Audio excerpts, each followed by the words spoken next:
Zdravím vás u speciálního vydání Tipcastu, který povedeme se vítězem druhého ročníku Tipsport Game Changeru, kterým je několik hodin po svém finálovém fightu Lawson Keita, který porazil Ronnieho Paradisera a stal se tak historicky druhým vítězem tohoto turné, tedy Tipsport Game Changeru, po Bojanu Veličkovičovi, který zvítězil ve welteru a letos ta soutěž byla vypsaná v lehké váze.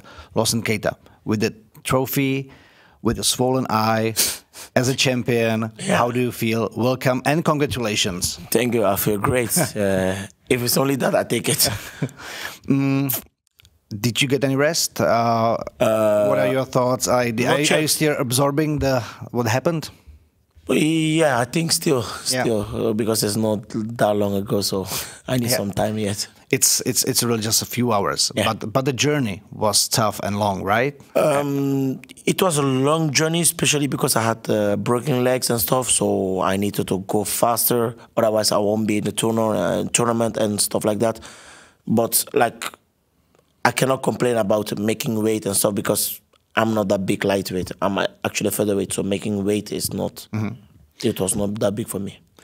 We will talk about the final fight between you and Ronnie, but I just want to kind of like, if you reflect on what you have been through, how do you feel now? Like, is it like relief? Is it peace of mind? Is it satisfaction? Not actually. For me, it's just normal because I'm a fighter and I'm born for that. I choose the job to be a fighter, so for me, it's not like something.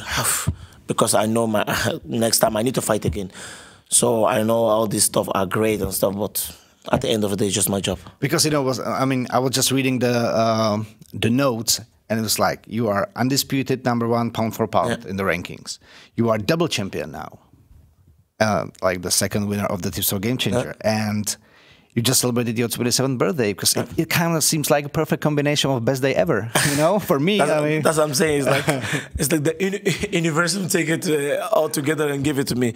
Like, it couldn't be perfect. A rematch in O2 Arena against Ronnie, the guy who I had my toughest fight at my birthday, and now for pound for pound, Tipsport Game Changer winner, and double champ status. It was meant to be, Can we just stop at the journey of the preparation?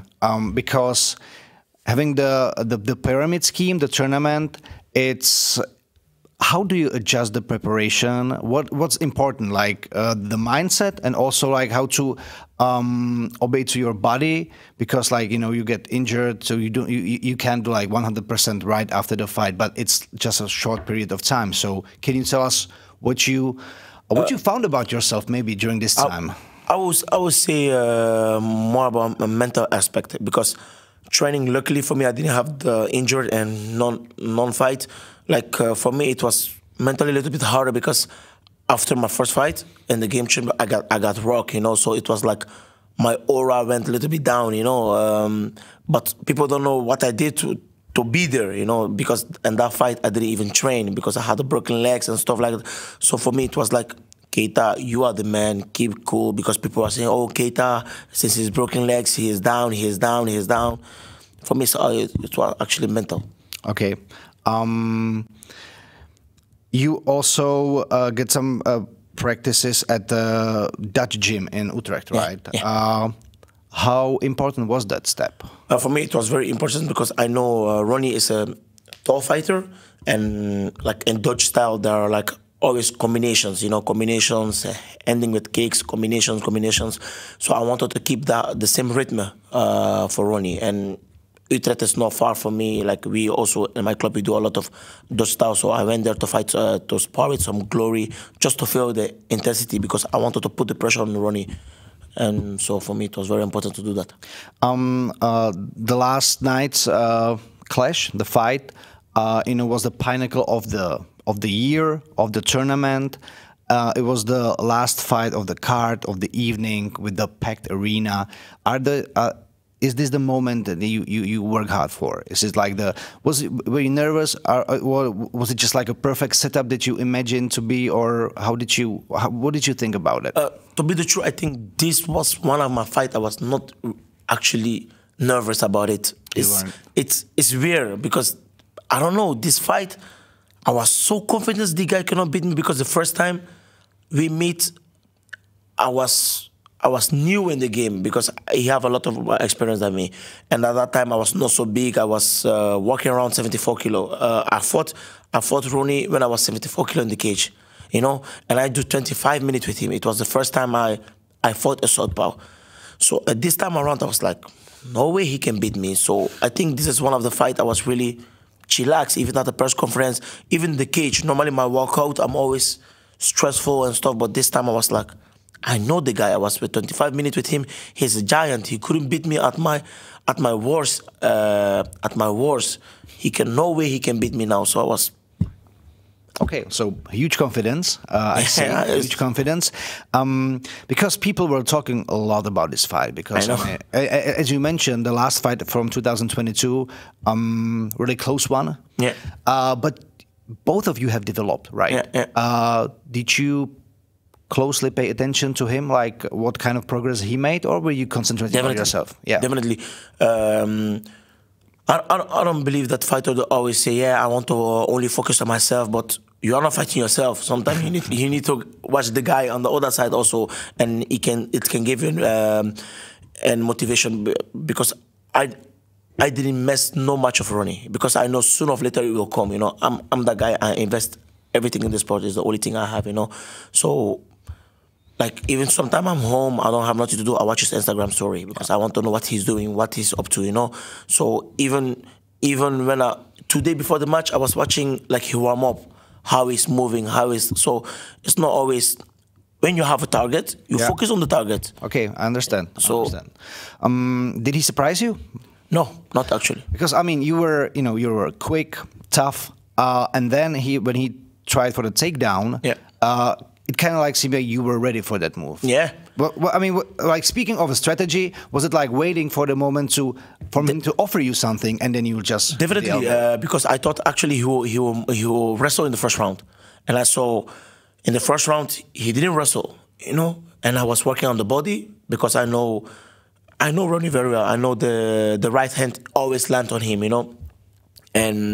And I had some video with my coaches about every time you miss the right hand, you always duck with his head and stuff like that. But I thought he will wrestle more in the first round. I saw, surprisingly, he didn't wrestle more in the first round.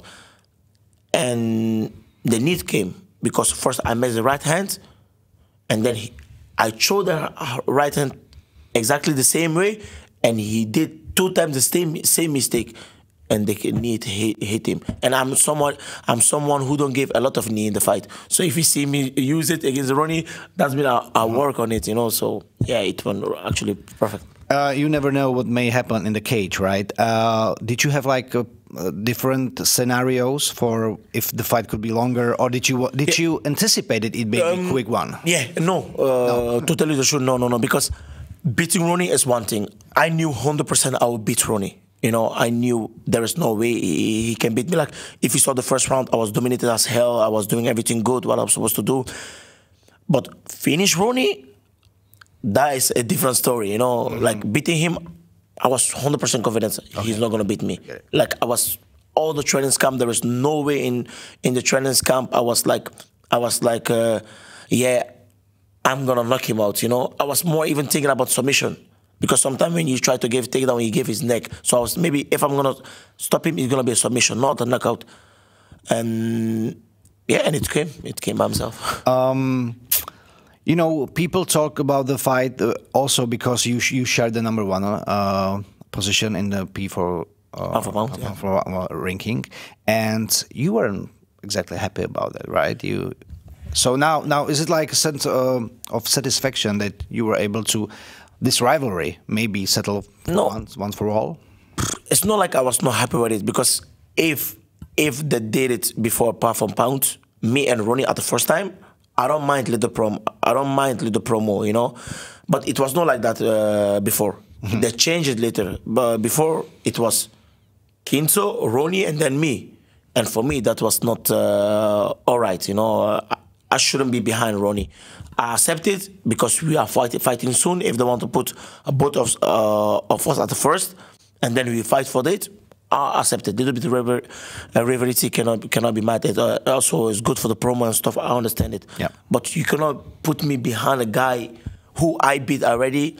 And if you ask me, the meaning of pound for pound is the best in different weight classes. And there is only one fighter in Octagon who dominates 2 weight classes, and that's me. So you cannot put me behind him. So I guess the discussion is over after yesterday, right? Now it's over. I guess. It's over now. What do you think about the atmosphere? Because like it's crazy. Did you see the Carlos the heavy pounding he got from Fleury? Did you see the video? Because like he after the game in the interview, I'm like basketball handball commentator. So after the fight, sorry about that. No offense. After the fight, he said like the people held him in that fight because he really could hear and feel the support. Did you how did you feel during the fight? Like, do you like close out or do you just like thrive from it? For me, I don't have a problem with that because if you see how much people who travel from Belgium, like I think in the arena, I can guarantee you 400 people travel from Belgium just to come and see me. You know, they drive 8 hours. Some people come from Paris and stuff to come and see me. So it's not only the fans, it's the people. When I know people are driving for me to come and see me, so it keeps me 100% out. Is it like really important aspect for you? Because I know you have a lot of friends, and they made some really loud atmosphere at one moment. Yeah, for you. It's like even they're quiet. You know, even it's not about they be loud, but just you thinking people really travel 8 hours. You know, 8 hours to come and see you fighting, you know, and they are paying out of their own pocket. Even they're quiet, you know. So you really think about that when you fight? Yeah, of course, definitely. You take that into consideration? Definitely. Wow. Definitely, because people to come and see me, I think they will, minimum they are losing like 500 euro per person because they need to take Airbnb, they need to take, they are taking car, hotel, food, you know. So you want to win for them as well? Of course. I mean, you want them to enjoy your fight. Of course, to get definitely. The experience, maybe. Definitely. Like. So every time I'm in the cage, I'm like, Keita, you are not alone. Okay. There's a lot of people here for you. Wow. What's the next step for Lawson Keita? The next step, I don't know yet. I mean, it's a few hours, I know, but... I don't know yet, but I'm a busy guy, you know. Respect to Bohanovic, I don't want to be like him. I'm an active guy. I'm 27 years old, and I didn't cut too much weight, so I want to be active. Even there is next week another game changer, maybe middleweight. No, that's a joke. But yeah, I want to keep active. I want to fight. You know, we have the trophy here, and you also have the money. You know, 300,000 euro. It's quite a lot of money. Yeah. Have you ever thought of like how can you invest? What can you do? Not really. I didn't have the time for that because I was so much focused on the pound for pound. For me, that was very important for me because I was like, Keita, you wake up every time in the night in the morning to go to the gym to be the best. You know, so the money was just. Okay, when you go to work, you are getting your money, you know. So for me, it was just about that. So I didn't think about, what I will do with my money now. I was just like, how are you going to beat Ronnie? You need to beat him. That's the only thing. I just need to ask that because, like, as a journalist, it comes kind of like usually. What gets you going, you know, it's the target, it's the challenge. You rose up to the challenge, and now you are the champ. You are undisputed #1, double champ. What's the motivation for Lawson Keita in the next?